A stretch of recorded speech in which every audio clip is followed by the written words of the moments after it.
రేయ్, నువ్వు లోపల చూడు.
ఝాన్సీ, నిన్నీ ఇంటికి రాకుండా చేశాను. అలాంటిది ఈ ఇంట్లో నీ గుర్తులుంటే నేను ఊరుకుంటానా? ఈ ఇంట్లో నీకు సంబంధించిన చిన్న జ్ఞాపకాలు కూడా ఉండడానికి వీల్లేదు, ఉండనివ్వను కూడా.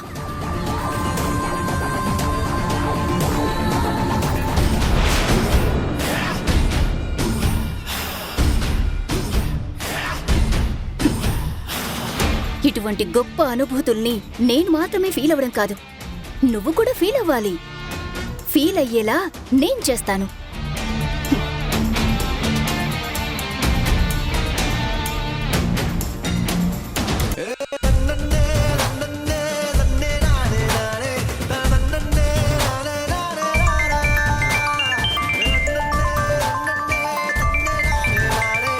ప్రియాంక వీడియో కాల్ చేయడం ఏంటి? అసలు నాకెందుకు చేస్తుంది?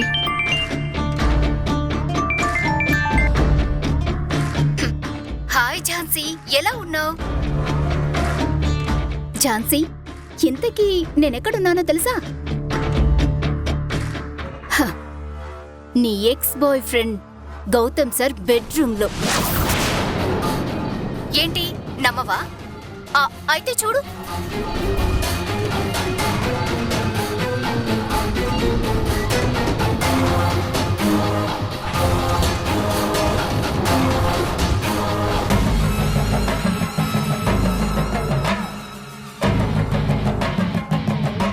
ప్రియాంక, నువ్వెక్కడుంటే నాకేంటి? అంటే నేను నీకొక విషయం చెప్దామని ఫోన్ చేశాను. ఆ విషయం చెప్తే నువ్వు హ్యాపీగా ఫీల్ అవుతావని ఫోన్ చేస్తే రివర్స్ లో నా మీదే ఫైర్ అవుతావా? నేను ఆనందపడే విషయాలు కూడా నువ్వు నాకు షేర్ చేస్తావా? అవును ఝాన్సీ, నేను కూడా అప్పుడప్పుడు ఎదుటి వాళ్ళ సంతోషాన్ని కోరుకుంటాను. ఇంతకీ ఇప్పుడు నువ్వు సంతోషపడే విషయం ఏంటో తెలుసా?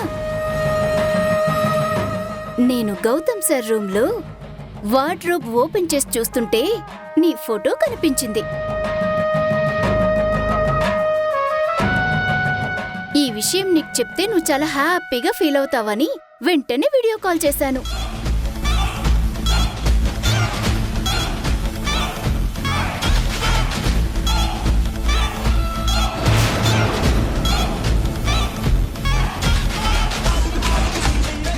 ఏంటి ఝాన్సీ, హ్యాపీగా ఫీల్ అవుతున్నావా? అవ్వు.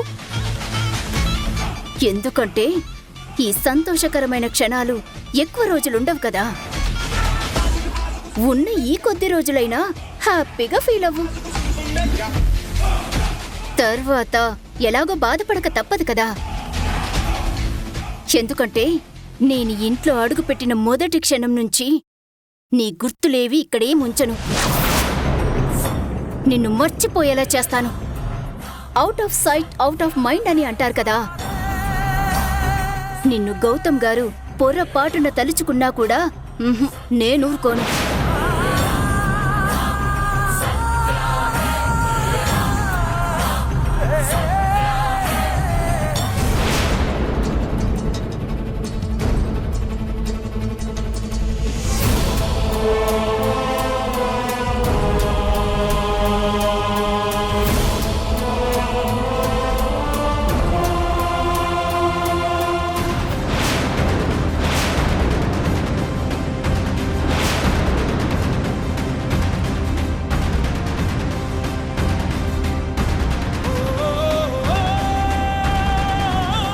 దీనికే ఇంత రియాక్ట్ అయితే ఎలా ఝాన్సీ? ముందు ఇలాంటివి చాలానే చేస్తాను. అవన్నీ చూడ్డానికి గుండెను రాయి చేసుకునుండు. ఏంటి కళ్ళెర్రబడ్డాయి? ఫోటో చింపేశానని కోపంగా ఉందా? ఆఫ్టర్ ఆల్ ఫోటోదేముంది? గౌతమ్ సార్ మనసులో నీ రూపమే లేకుండా చేయడానికి ఇక్కడికొచ్చాను. అటువంటిది ఇక ఫోటో చిరిగిపోతే ఏంటి, ఉంటే ఏంటి? ప్రియాంక, నువ్వేం అనుకుంటున్నావో నాకు అర్థం కావడం లేదు. నీకు ప్రేమ గురించి పూర్తిగా తెలుసా లేదా? ఒక వ్యక్తిని మనం మాత్రమే ఇష్టపడితే దానిని ప్రేమ అని అనరు. ప్రేమ అంటే రెండు వైపులా ఉండాలి. నువ్వు గౌతమ్ గారిని కోరుకుంటే సరిపోదు. గౌతమ్ గారు కూడా నిన్ను కోరుకోవాలి, నిన్ను ఇష్టపడాలి. అలా జరిగితేనే దానిని ప్రేమ అని అంటారు. అంతేకాని నీ అంతటికీ నువ్వు ఏదో ఊహించేసుకుని గాల్లో తేలిపోవడం కాదు. ఊహల్లో రాజ్యాలు కట్టడం చాలా సులువు, కానీ నిజాల్లో నిలబడ్డమే గొప్ప విషయం. నాకెందుకో నువ్వు అనుకున్నది జరగదు అని అనిపిస్తుంది. Good bye.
తగలగనే తన గడుసుగా లోలో కలిగినదే తొలి ప్రేమే మృదువుగా వయ్యారిరా కయ్యాళిరా గలాటాల కొలిమిరా సింగారిరా శివంగిరా సలిమంటల సురుకురా ఆవిరైపోయా తన అందం ఎండల్లో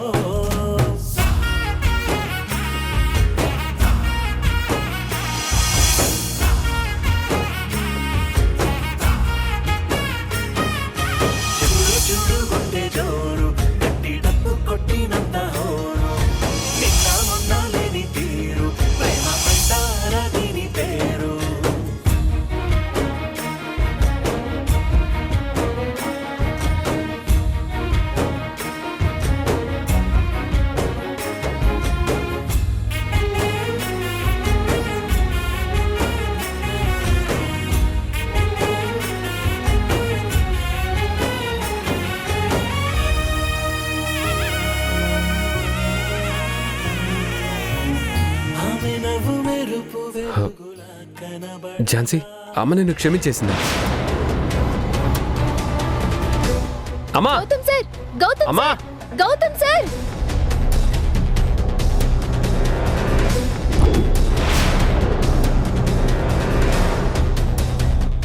అమ్మా! అమ్మా! అమ్మా! గౌతమ్, ఎందుకలా అరుస్తున్నావు? అమ్మా, ఇవి నీకు అరుపుల్లా ఉన్నాయా? మరి కాక ఇంకేంట్రా? ఇవి అరుపులు కాదమ్మా, ఆనందం. ఎందుకు? ఎందుకంత ఆనందం? ఇప్పుడేమైంది? ఝాన్సీ నా రూమ్లో ఉందంటే నువ్వు ఝాన్సీని క్షమించావా? తను ఏ తప్పు చేయలేదని నీకు కూడా తెలిసి తనను అర్థం చేసుకున్నావా? చెప్పమ్మా, నువ్వు తనని క్షమిస్తేనే కదా తను మన ఇంటికి వస్తుంది. అమ్మా, నేను ఇంతలా మాట్లాడుతుంటే నువ్వు అసలు ఏమీ మాట్లాడకుండా అలా సైలెంట్గా ఉంటావేంటి? ఏంట్రా, ఏం మాట్లాడుతున్నావు? నీ రూమ్లో ఝాన్సీ ఉందా? తను ఇక్కడెందుకుంటుంది? లేదమ్మా, నిజంగానే నా రూమ్లో ఝాన్సీ ఉంది.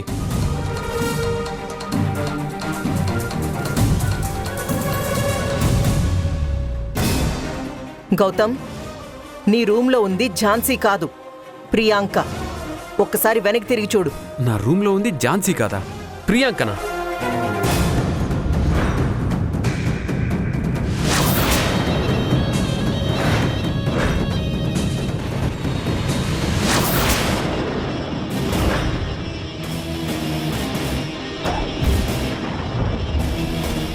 అమ్మా!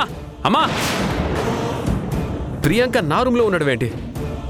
అసలు తను ఇక్కడికి ఎందుకు వచ్చింది? ఏరా, తను మన ఇంటికి రాకూడదా? వస్తే తప్పే ఉందిరా. తాతయ్య, అది కాదు.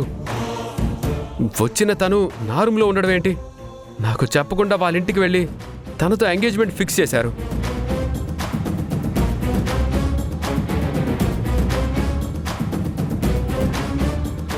ఇప్పుడు చూస్తేనేమో తన ఇంటికి వస్తున్న విషయం కూడా నాకు చెప్పలేదు.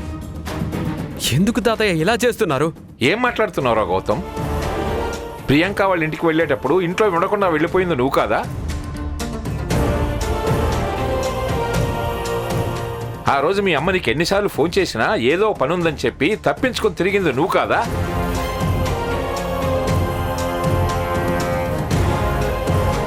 అయినా ప్రియాంక వాళ్ళ ఇంటికి వెళుతున్నావంటే నీ పెళ్లి గురించే మాట్లాడటానికి వెళుతున్నావన్న విషయం నీకు ప్రత్యేకంగా చెప్పాలనా? తాతయ్య, మీరెన్నైనా చెప్పండి, కానీ తను ఇక్కడ ఉండడానికి మాత్రం నేను ఒప్పుకోను. నువ్వు ఒప్పుకున్నదేముందిరా? అయినా తను ఇక్కడ ఉంటే నీకొచ్చిన ప్రాబ్లం ఏంటి?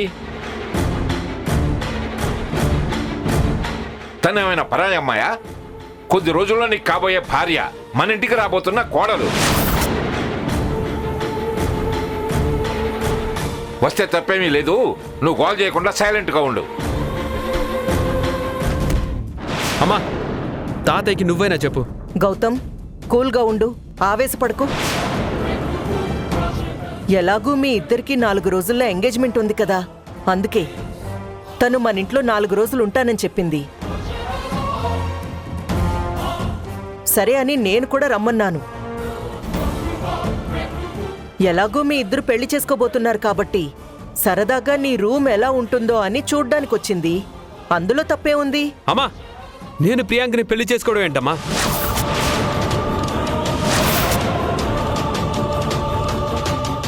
తను ఎదురుగా ఉన్నా కూడా తనలో నాకు ఝాన్సీనే కనిపిస్తుంది.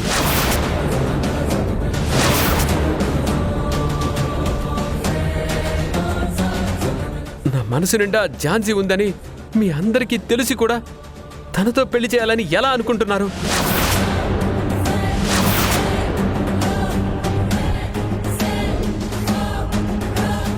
ప్రియాంక,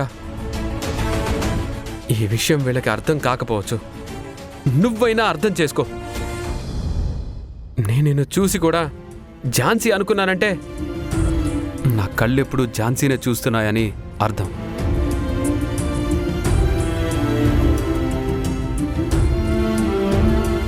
పెద్దలు బలవంతం చేశారని పెళ్లికి ఒప్పుకోవడం కాదు, మనం చేసుకోబోతున్న వాళ్ళ మీద మనసు నిండా ప్రేమ ఉండాలి.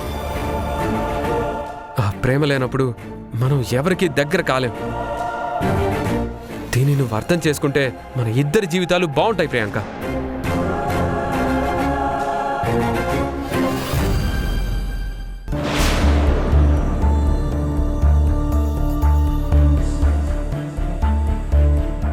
అమ్మ ప్రియాంక, వాడి మాటలు నువ్వేమీ పట్టించుకోవద్దు. నువ్వు వచ్చింది ఈ రోజే కదా, 2 రోజులు పోతే నువ్వు నీ ప్రేమ వాడికి అలవాటైపోతుంది. అప్పుడు వాడే నిన్నిష్టపడతాడు.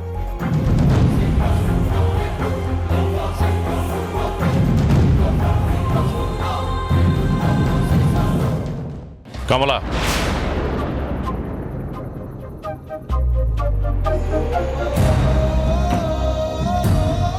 వాడి మనసులో ఝాన్సీ మీద ఎంత ప్రేమ ఉందో కళ్ళారా చూసి కూడా ఆ అమ్మాయి మనసులో ఆశలు రేపుతావే.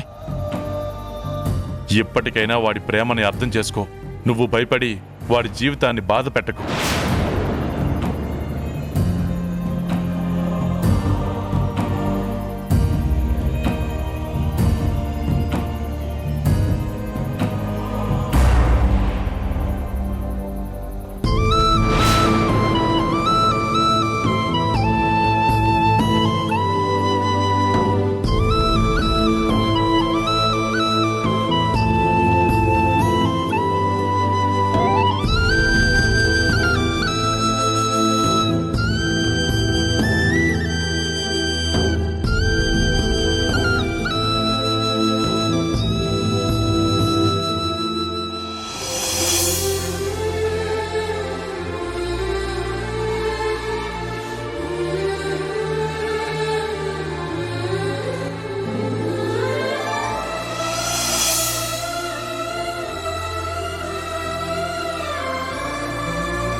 గౌతమ్ గారు ఇక్కడున్నారేంటి? నేను మనసు బాగోలేనప్పుడు ఇక్కడికి వస్తూ ఉంటాను. అలాగే గౌతమ్ గారు కూడా వచ్చారా? లేక నేను వస్తూ ఉండడం ఏమైనా చూసి ఫాలో అయ్యి ఇక్కడికి వచ్చారా? ఝాన్సీ, ఎందుకు ఇలా ప్రవర్తిస్తున్నావు అసలు అర్థం కావటం లేదు. ఏదైనా సమస్య ఉంటే నాతో చెప్పాలి, కానీ నీలో నువ్వే దాచుకొని నన్ను అవాయిడ్ చేస్తే ఎలా ఝాన్సీ? ఝాన్సీకి ఫోన్ చేసి అసలు విషయం ఏంటో తెలుసుకోవాల్సిందే.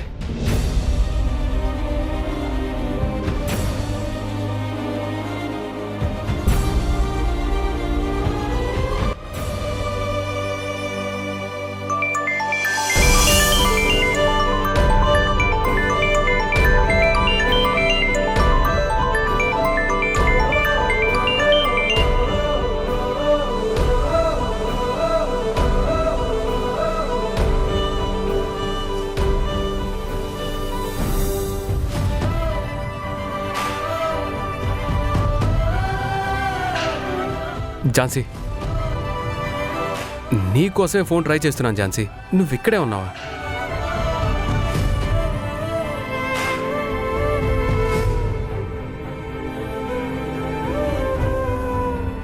ఝాన్సీ, నీకొకటి చెప్పాలి.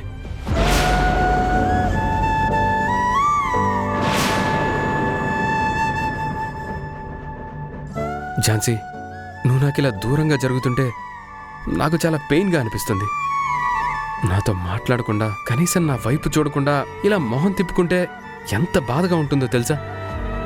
అసలు ఎందుకు ఇలా ప్రవర్తిస్తున్నావు? నీతో మాట్లాడాలంటున్నాను కదా. ఏం మాట్లాడుతున్నారు గౌతమ్ గారు? అంతా అయిపోయింది కదా, ఇంకేం మాట్లాడతారు? అయినా మీకు నాకు ఏంటి సంబంధం? ప్రియాంక మీ జీవితంలోకి వచ్చింది కదా. నా జీవితంలోకి రావడం అంటే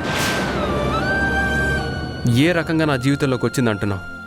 అలా అనుకుంటే నా లైఫ్లో చాలామంది ఉన్నారు. నా ఫ్రెండ్స్, నా ఫ్యామిలీ మెంబర్స్, నా కొలీగ్స్, వాళ్ళందరూ నువ్వు ఒకటి కాదు ఝాన్సీ. చూడండి గౌతమ్ గారు, ప్రియాంక మీ మీద ఎన్నో ఆశలతో మీ అందరి పర్మిషన్ తీసుకుని మీ ఇంట్లోకి వచ్చింది కదా. తను నా ఇంట్లోకి వస్తే కాదు, నా మనసులోకి వస్తే నువ్వు నన్ను నిలదీసి అడగాలి.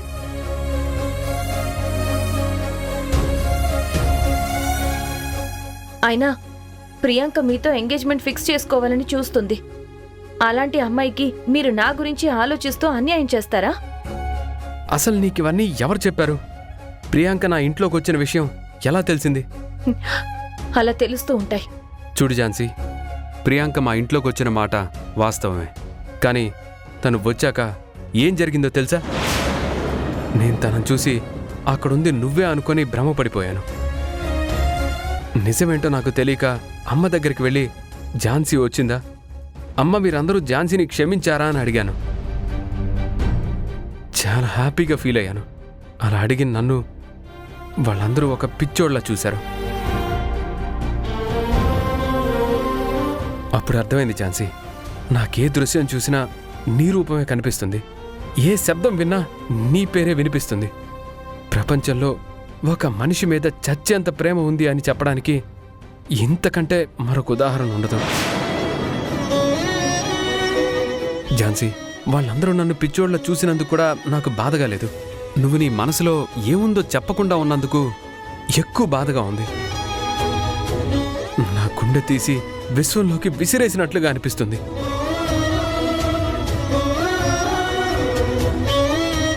ఝాన్సీ, ఇప్పటికైనా నా మనసులో ఏముందో నీకు తెలిసింది కదా. అలాగే నీ మనసులో ఏముందో, అసలు నువ్వు ఎందుకు నన్ను అవాయిడ్ చేస్తున్నావో నాకు తెలియాలి కదా. చెప్పు ఝాన్సీ, నీ మనసులో ఉన్న బాధకి గల కారణమేంటో నాకు చెప్పు. నేను దానిని తెలుసుకోవాలనుకుంటున్నాను.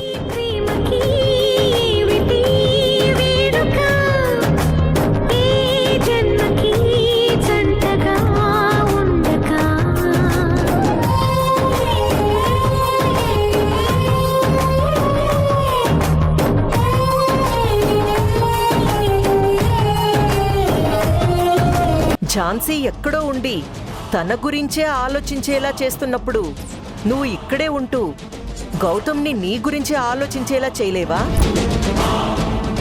వాడి మనసుని మార్చలేవా? వాడు ఇంకా ఝాన్సీని మర్చిపోవాలి.